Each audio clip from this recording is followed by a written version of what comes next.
Beaucoup de personnes se demandent comment devenir chrétien. D'autres encore se demandent pourquoi devenir chrétien. Dans cette vidéo, on va voir ce que la Bible nous dit conformément à ce que Jésus-Christ et les apôtres ont enseigné. Si je me tais, oh, j'apprendrai. Bonjour, je suis le frère André de l'Église des Saints à Toulouse. Suivez bien cette vidéo jusqu'à la fin. Si vous êtes une personne qui se demande comment devenir chrétien, si vous êtes également une personne qui croit en la parole de Jésus-Christ et qui ne sait pas comment faire pour vraiment devenir chrétien, si vous êtes une personne qui s'est tout simplement arrêtée par croire en cette parole sans faire plus, sans vouloir plus, suivez bien jusqu'à la fin de cette vidéo. Voyons ce que nous dit la parole. On va regarder Jean 1 au premier verset. Au commencement était la parole, et la parole était avec Dieu. Et la parole était Dieu. Elle a été au commencement avec Dieu. Toutes choses ont été faites par elle, et rien de ce qui a été fait n'a été fait sans elle. En elle était la vie, et la vie était la lumière des hommes. La lumière, lui, dans les ténèbres, et les ténèbres ne l'ont point reçue. Il y eut un homme envoyé de Dieu. Son nom était Jean. Il vint pour servir de témoin, pour rendre témoignage à la lumière, afin que tous croient par lui. Il n'était pas la lumière, mais il parut pour rendre témoignage à la lumière. Cette lumière était la véritable lumière, qui, en venant dans le monde, éclaire tout homme. Elle était dans le monde, et le monde a été fait par elle, et le monde ne l'a point connue. Elle est venue chez les siens, et les siens ne l'ont point reçue, mais à tous ceux qui l'ont reçue, et à ceux qui croient en son nom, elle a donné le pouvoir de devenir enfants de Dieu, lesquels sont nés non du sang, ni de la volonté de la chair, ni de la volonté de l'homme, mais nés de Dieu. Et la parole a été faite chair. Elle a habité parmi nous, pleine de grâce et de vérité. Et nous avons contemplé sa gloire, une gloire comme la gloire du Fils unique venu du Père. Donc, nous voyons que ici, la parole qui était au commencement avec Dieu et par laquelle toutes choses ont été faites, elle était la vie. Et cette vie était la lumière des hommes. Et cette parole a été faite chair. Et cette parole, ceux qui ont cru et ceux qui ont reçu et qui ont cru en son nom, cette parole a donné le pouvoir de devenir enfant de Dieu.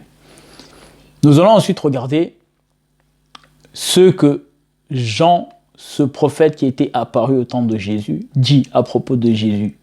Quand tu le vois, en regardant Jean 1 au verset 29, le lendemain, il vit Jésus venant à lui. Il dit, voici l'agneau de Dieu qui ôte le péché du monde.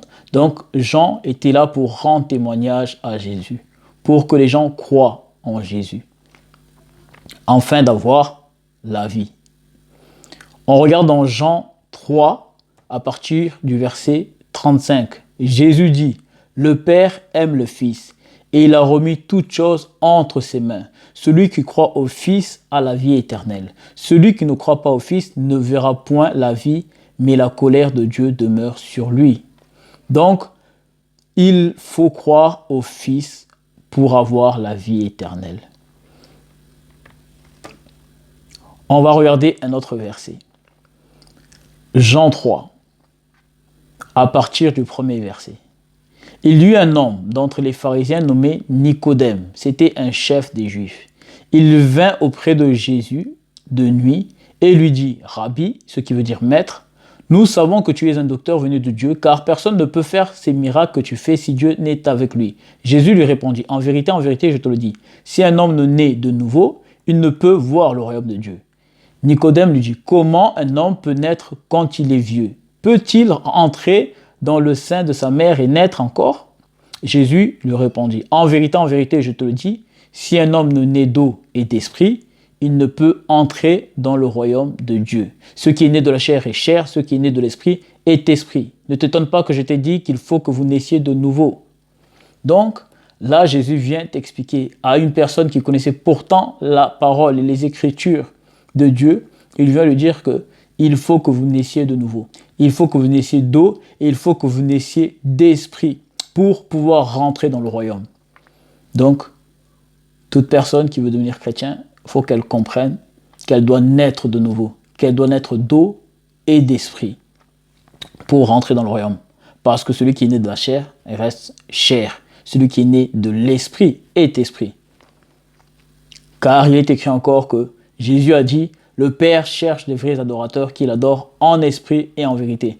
Donc, un chrétien, une personne qui veut être chrétien, doit comprendre qu'elle doit naître d'eau et d'esprit pour pouvoir adorer son Dieu en esprit et en vérité. Maintenant, regardons comment ça se passe. Qu'est-ce qu'il commande de faire? Encore une fois, il dit dans Marc 16, il dit à ses disciples avant de les quitter, une fois qu'il est ressuscité, Marc 16, au verset 16, il dit, celui qui croira et qui sera, non, on commence au verset 15, il dit, allez par tout le monde, il dit aux disciples, allez par tout le monde et prêchez la bonne nouvelle à toute la création. Donc, il leur ordonne de prêcher cette bonne nouvelle et que celui qui croira sera sauvé, celui qui croira et qui sera baptisé sera sauvé, mais celui qui ne croira pas sera condamné. Donc, Jésus, une fois encore, confirme qu'il faut croire et être baptisé pour être sauvé. Maintenant, voyons ce qui s'est passé une fois que Jésus n'est plus là, comment les apôtres à qui il a dit de prêcher la bonne nouvelle partout et de faire en sorte que les gens soient baptisés pour être sauvés, ont fait après son départ. Acte 2 nous dit, lorsque Pierre était en train de parler, de prêcher aux gens, ceux qui ont cru, au verset 37 il est écrit, après avoir entendu ce discours, ils eurent le cœur vivement touché. Ils dirent à Pierre et aux apôtres, hommes frères, que ferons-nous? Pierre leur dit, répentez-vous et que chacun de vous soit baptisé au nom de Jésus pour le pardon de vos péchés, et vous recevrez le don du Saint-Esprit. Car la promesse est pour vous, pour vos enfants et pour tous ceux qui sont au loin et en aussi grand nombre que le Seigneur, notre Dieu, les appellera. Donc, on comprend une fois encore qu'ici qu'il faut être baptisé pour le pardon des péchés et pour recevoir le don du Saint-Esprit. Donc, c'est primordial. Le baptême est primordial pour le chrétien. La parole nous dit encore, l'apôtre Pierre nous dit que le baptême est un engagement d'une bonne conscience envers Dieu. Donc, le baptême est très important. Ceux qui croient doivent être baptisés d'eau, afin d'avoir le pardon de péché et aussi recevoir le don du Saint-Esprit. Mais regardons comment se passe le baptême. Matthieu 3 nous donne un exemple du baptême. Matthieu 3, on commence à partir du verset 5. Il est écrit que ça, c'est Jean, celui qui a témoigné de Jésus, lui aussi baptisé. Il est écrit que les habitants de Jérusalem, de toute la Judée et de tous les pays des environs du Jourdain se rendaient auprès de lui et confessaient leurs péchés. Ils se faisaient baptiser par lui dans le fleuve du Jourdain.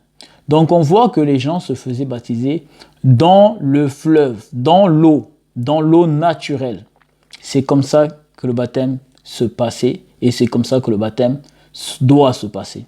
On lit encore un autre exemple dans Jean 3. Jean 3 à partir du verset 22. Jésus lui-même, après cela, Jésus accompagné de ses disciples, se rendit dans la terre de Judée. Et là, il demeurait avec eux et il baptisait. Jean aussi baptisait à Hénon, près de Salim, parce qu'il y avait là beaucoup d'eau et on y venait pour être baptisé. Donc, là encore une fois, on voit que les gens allaient et étaient baptisés dans l'eau naturelle. Ce n'était pas dans des piscines ou autre chose, c'était dans l'eau naturelle. Comme je vous ai dit, l'objectif, c'est toujours de prêcher et de parler de Dieu conformément au modèle qui est dans la parole, non pas selon la pensée de l'homme. C'est pour ça que je vous montre les versets tels qu'ils sont et pourquoi il faut faire comme ça. Acte 8 aussi nous donne un autre exemple. Philippe, qui est un apôtre encore, il rencontre une personne qui lit les Écritures dans Acte 8 à partir du verset 35. Et cette personne ne comprend pas la parole. Donc Philippe lui explique que en réalité c'est Jésus qui vient pour sauver les hommes. Il dit au verset 35. Alors Philippe, ouvrant la bouche et commença par ce passage, lui annonça la bonne nouvelle de Jésus. Comme ils continuaient leur chemin, ils rencontrèrent de l'eau. Et l'eunuque dit, voici de l'eau. qu'est-ce qui empêche que je sois baptisé? Philippe dit, si tu crois de tout ton cœur, cela est possible. Donc, il fit arrêter le char. Philippe et l'eunuque descendirent tous deux dans l'eau et Philippe baptisa l'eunuque. Donc, une nouvelle fois, dans l'eau naturelle. Ils descendirent tous les deux, il baptisa cet homme dans l'eau naturelle. C'est pour vous dire comment se passe le baptême. Maintenant, qui peut baptiser une personne? Lorsque Jésus-Christ est parti, il a laissé ses apôtres comme ses témoins pour annoncer la parole. Mais il les a aussi dit d'enseigner cette parole à des hommes qui seront capables aussi de les enseigner. Ainsi, on voit que dans Éphésiens 4, il est écrit que Jésus, étant monté au ciel, il a fait des dons aux hommes. Il a fait des dons aux hommes afin qu'ils soient capables eux aussi de instruire cette parole à d'autres personnes. Ok? On va lire dans Éphésiens 4, à partir du verset 9. Or, que signifie qu'il est monté? Sinon, qu'il est aussi descendu dans les régions inférieures de la terre. Celui qui est descendu, c'est le même qui est monté au-dessus de tous les cieux afin de remplir toutes choses. Et il a donné les uns comme apôtres, les autres comme prophètes, les autres comme évangélistes, les autres comme pasteurs et docteurs, pour le perfectionnement des saints en vue de l'œuvre du ministère et de l'édification du corps de Christ, jusqu'à ce que nous soyons tous parvenus à l'unité de la foi et de la connaissance du Fils de Dieu, à l'état d'homme fait, à la mesure de la stature parfaite de Christ, afin que nous ne soyons plus des enfants flottants et emportés à tout vent de doctrine par la tromperie des hommes, par leur ruse dans le moyen de séduction. Ok? Donc, là, on voit que Dieu a permis que des hommes puissent avoir des dons qui viennent de Dieu et qui permettent à certaines personnes de pouvoir devenir pasteurs, docteurs, prophètes, évangélistes, apôtres, etc., etc. Il y a 5 dons ministériels. Pasteur, docteur, prophète, évangéliste, apôtre. Si je me trompe pas, je pense que j'ai tout dit. Je répète, apôtre, prophète, évangéliste, pasteur et docteur. Donc, il y a 5 dons qui servent pour encadrer l'Église de Dieu. Donc, ces hommes-là, Dieu leur donne cette autorité de pouvoir servir pour que l'Église puisse parvenir au salut, puisse encadrer les chrétiens pour parvenir au salut. Donc, c'est ces gens-là qui ont autorité, de même que les apôtres avaient autorité. Maintenant, il faut faire attention, parce que les témoins principalement de Jésus, ce sont les apôtres, ceux qui étaient avec lui dès le commencement.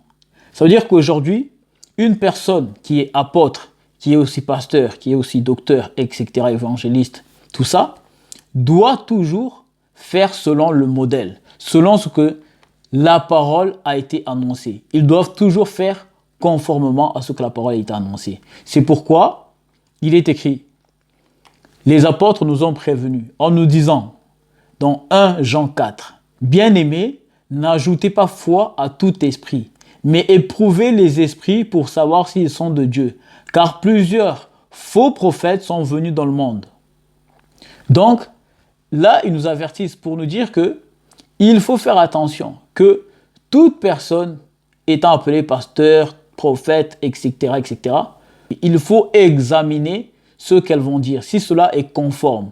Pourquoi? Parce qu'au verset 6 nous dit, nous, quand il est écrit nous, ça veut dire les apôtres. Nous sommes de Dieu. Celui qui connaît Dieu nous écoute. Celui qui n'est pas de Dieu ne nous écoute pas. C'est par là que nous connaissons l'esprit de la vérité et l'esprit de l'erreur.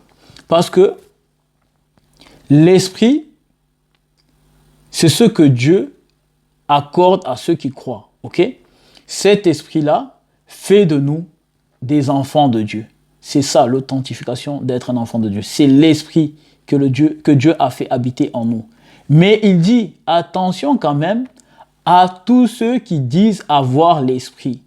Il faut éprouver le fait qu'une personne dise qu'elle a l'esprit de Dieu. Peu importe si elle est simplement chrétienne, peu importe s'il est pasteur, prophète, docteur, évangéliste ou apôtre. Peu importe, il faut éprouver. Parce qu'il dit, nous sommes de Dieu. Celui qui connaît Dieu nous écoute. Celui qui n'est pas de Dieu ne nous écoute pas. C'est par là que nous connaissons l'esprit de la vérité et l'esprit de l'erreur. Donc une personne qui dit qu'elle a l'esprit de Dieu doit écouter les disciples de Jésus, les apôtres de Jésus. C'est là que l'on sait si cette personne est vraiment conduite par le véritable esprit. Donc, aujourd'hui, dans notre temps, ces gens-là peuvent baptiser une personne. Les apôtres, les prophètes, les évangélistes, les pasteurs, les évangélistes, ces gens-là peuvent baptiser les hommes aujourd'hui. C'est eux qui peuvent baptiser. Donc c'est vers une personne qui marche selon les voies et selon le modèle que le Seigneur nous a laissé. C'est une telle personne qui peut baptiser. Cette personne peut baptiser, mais elle peut aussi donner l'autorisation à une personne qu'elle considère étant un de ses disciples à lui également, pour baptiser également. Donc, tout est cadré. Ce n'est pas n'importe qui peut baptiser. Donc, c'est bien encadré. Il faut que ce soit une personne qui marche selon la parole, qui puisse baptiser une autre personne. Et cette personne qui baptise doit être une personne établie, pasteur, prophète, évangéliste, apôtre ou docteur. Donc, c'est doit être une personne vraiment consacré. Donc c'est comme ça que ça se passe. Maintenant, en ce qui concerne le Saint-Esprit, comment on reçoit le Saint-Esprit? Il y a deux manières de recevoir le Saint-Esprit. C'est un don qui vient de Dieu. Ce n'est pas quelque chose que l'on peut acquérir d'une manière quelconque. Donc c'est le Seigneur qui fait comme il veut. On va voir un exemple. Ça, on voit dans Acte 19, des personnes croire. Acte 19, au verset 5, il est écrit « Sur ces paroles, ils furent baptisés au nom du Seigneur Jésus. Lorsque Paul leur imposa les mains, le Saint-Esprit vint sur eux et ils parlaient en langue et prophétisaient. » Donc, on voit qu'il y a des hommes qui ont cru, ils ont été baptisés, le baptême de la repentance. Donc, lorsqu'ils ont été baptisés, on a prié pour eux et le Saint-Esprit est venu sur eux. Ça, c'est l'une des manières de recevoir le Saint-Esprit. Mais il y a également une autre manière de pouvoir aussi recevoir le Saint-Esprit. C'est dans Acte 10. Acte 10 nous dit que lorsque Pierre prêchait la bonne nouvelle à certaines personnes, au verset 44, pendant qu'il prononçait encore ces mots, le Saint-Esprit descendit sur tous ceux qui écoutaient la parole.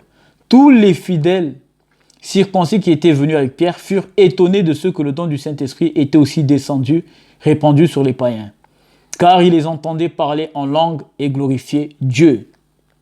Alors Pierre dit, peut-on refuser l'eau du baptême à ceux qui ont reçu le Saint-Esprit aussi bien que nous? Donc, dans ce passage, on voit que certaines personnes peuvent même recevoir le don du Saint-Esprit lorsqu'elles croient, lorsqu'elles sont déjà, attachées à la parole. Lorsqu'elles sont déjà pleinement dans la parole, Dieu peut leur accorder de recevoir le Saint-Esprit déjà. Donc, ce n'est pas seulement après le baptême. Ça peut arriver avant. Donc, voilà ce que je pouvais dire par rapport à ça. Donc, comprenons que, premièrement, devenir chrétien, c'est de croire que Jésus, c'est celui qui ôte le péché, qui permet le pardon des péchés pour avoir la vie éternelle. Ensuite, on voit qu'il faut être baptisé pour naître d'eau et d'esprit. C'est comme ça qu'on devient enfant de Dieu. Lorsqu'on est né d'eau et de l'eau, on l'a vu, les témoins, on a vu dans la Bible le baptême, comment il se passait. On a vu que le don du Saint-Esprit, on devait être né de l'Esprit, comme Jésus le disait à Nicodème.